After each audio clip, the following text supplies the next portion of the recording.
Assalamu alaikum wa rahmatullahi wa barakatuhu and welcome to Spotlight. It's difficult to drive through the streets of Sydney or New South Wales for that matter without seeing posters of candidates asking for your vote in the lead up to the New South Wales state election. The election on Saturday 28th of March will elect members for the 56th Parliament of New South Wales. With me in the studio to discuss the state election is Samir Dandan, the President of the Lebanese Muslim Association in Sydney. Samir, welcome to the show. Jazakallah khair for having me. Now, Samir, voting is a controversial matter. We've seen this come up on social media many times in the past, and you are very well known as someone that advocates voting. How do you justify your position? Bismillah ar-Rahman ar-Rahim wa salatu wa salamu ala Sayyidina Muhammadin wa ala alihi wa ashabi ajma'in amma ba'd. This is not a new question. In fact, this has been debated many times across many years. And the first when I encountered this is back in the election of 2011. Prior to doing so, being someone who feels the responsibility of the people who have elected me to represent, particularly the Lebanese Muslim Association, and in a sense I felt responsible to also make sure that we deliver a succinct message to the entire Muslim community. Being someone in that position of leadership, you take upon your shoulders that type of responsibility. So you will not make a statement, make a comment based on Sharia if you're not well versed within that. Now, we know from an Islamic tradition, وَاسْأَلُوا أَهْلَ الذِّكْرِ إِن كُنتُمْ لَا تَعْلَمُونَ. So, ask those of knowledge if you don't know. So we seek that type of information from those who are experts in that matter. In this case, our scholars, our esteemed scholars, and our mufti.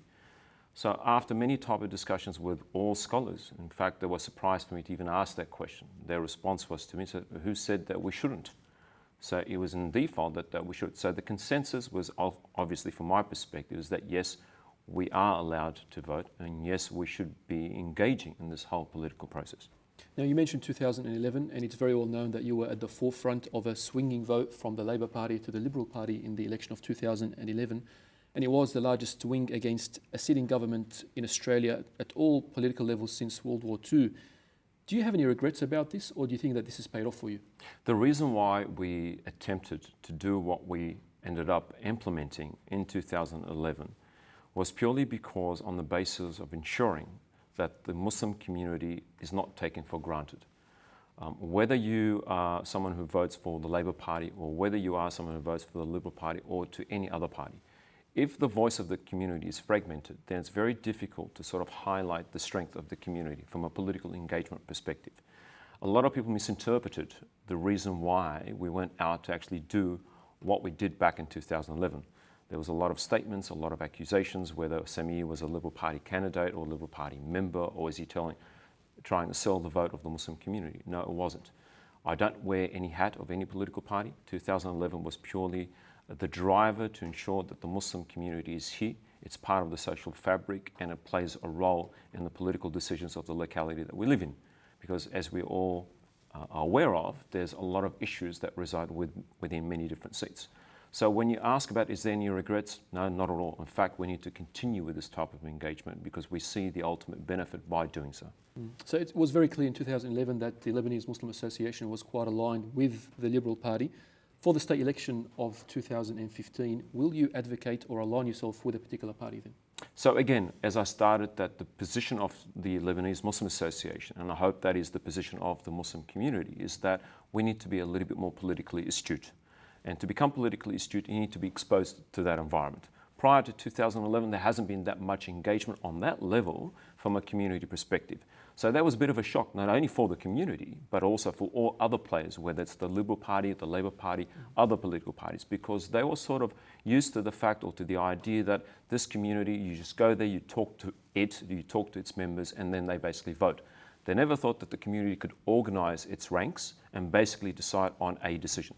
What was decided in 2011 is not necessarily what would decide again in 2015. We are looking at the interests of the community. And when I mean the community, it's not only the Muslim community, but the location where the Muslim resides. So we're talking about the seats, and we look at most issues that are common across all different communities, all different religious groups. We are as much concerned about the state of hospitals. We are much concerned about the state of roads. We are much concerned about the state of the infrastructure. We are much concerned about employment opportunities for our youth within the community. So when we look at it that perspective, then every election we look at the state, we look at the dynamics, we look at the data, We make sure that we are well informed. And once we do that, so we've got a group that analyzes the situation, and then we look at what is the best situation for the community to take. Collaborative, united front. Therefore, you make your position quite clear and people will take recognition for that position. How confident are you that the promises that are being made by the political parties will be actually fulfilled? So if the driver is just purely to ensure that those promises are fulfilled, is one strategy. But again, I don't want to make the mistake by diverting away the main purpose of why we as a community need to engage. We are part of the social fabric of this country, and we must play our role by taking lead in doing so. Obviously, when you commit to certain positions, whether it's on a state level or whether it's on a seat-by-seat level, there are issues that the community faces. Once we implement that and we have the right voices that can speak on our behalf and care for the issues that we are suffering from, then of course there will be some promises.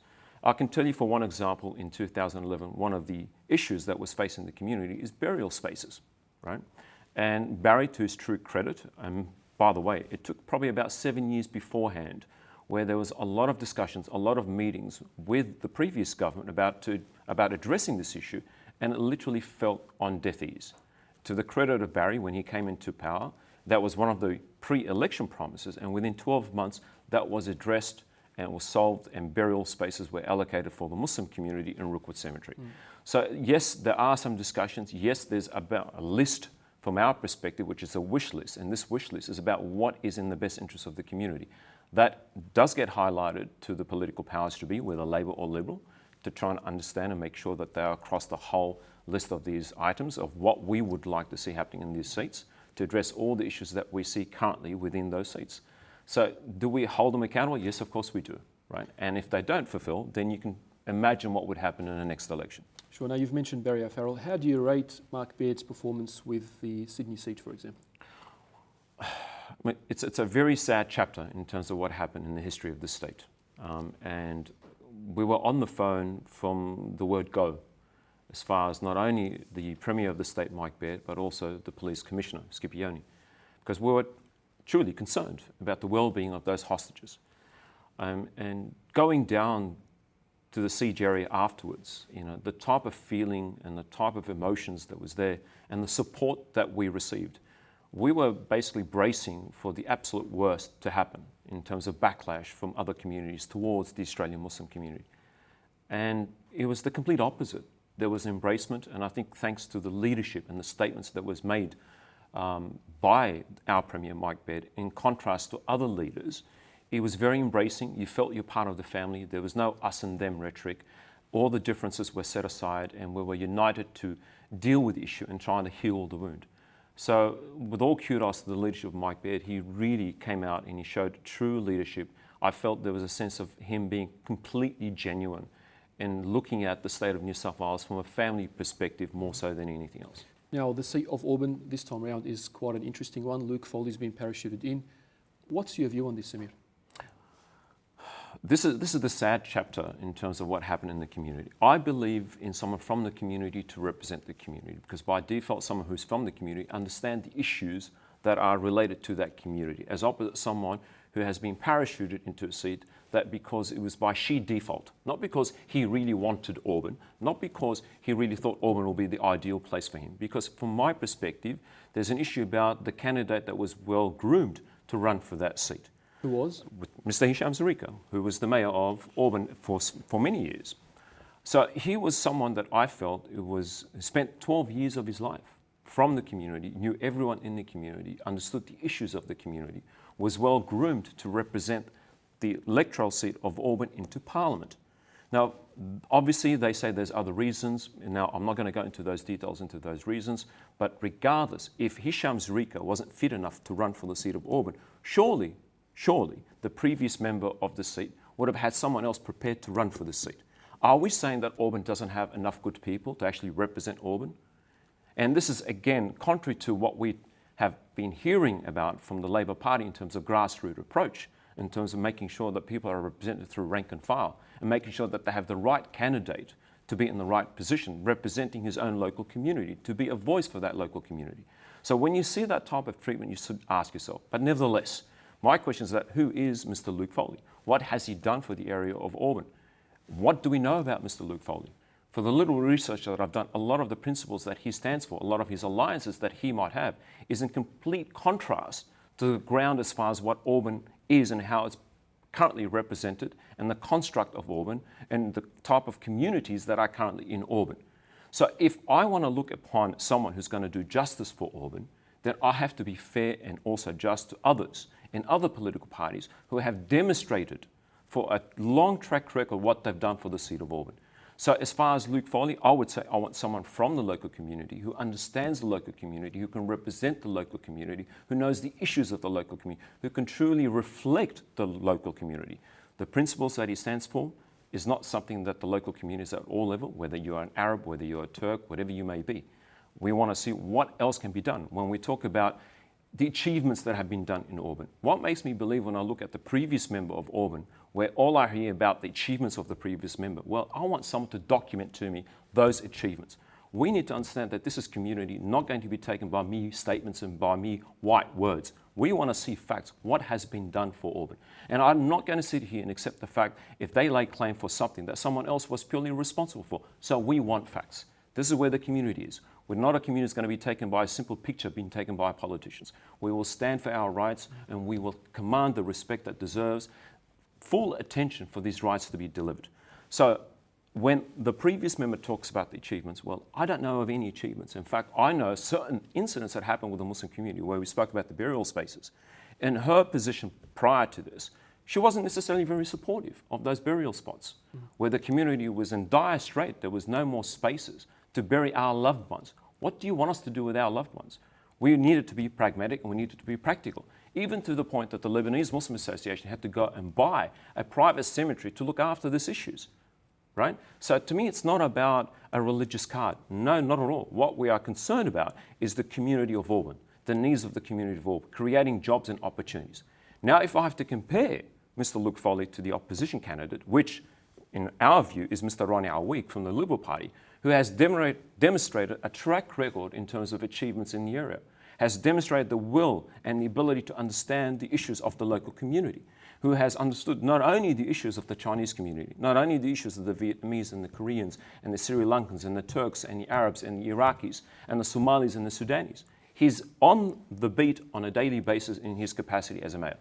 So is this how we say thank you to those who have spent all their life trying to serve their local community?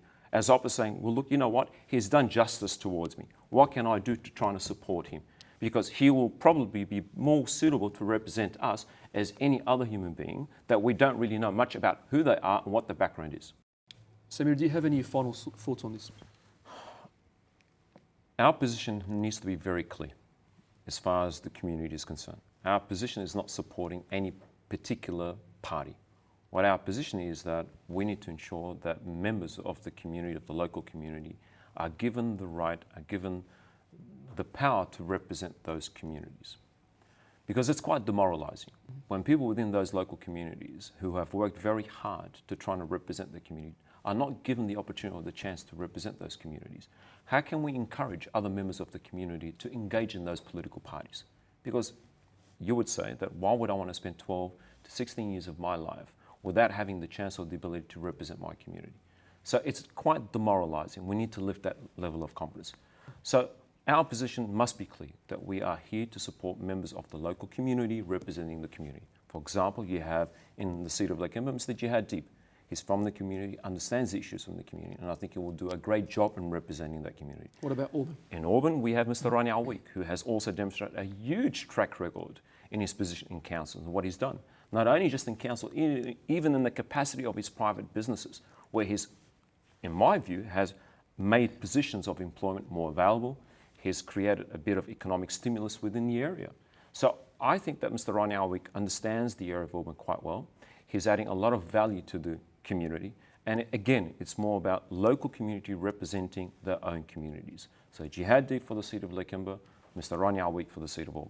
Samir Dandan, President of the Lebanese Muslim Association, thank you for speaking to us. Thank you very much for having me. Thank you for watching. If you have any suggestions or feedback, send us an email to spotlight@onepathnetwork.com or comment on our Facebook page, One Path Network. Until next time, Assalamu alaikum wa rahmatullahi wa barakatuh.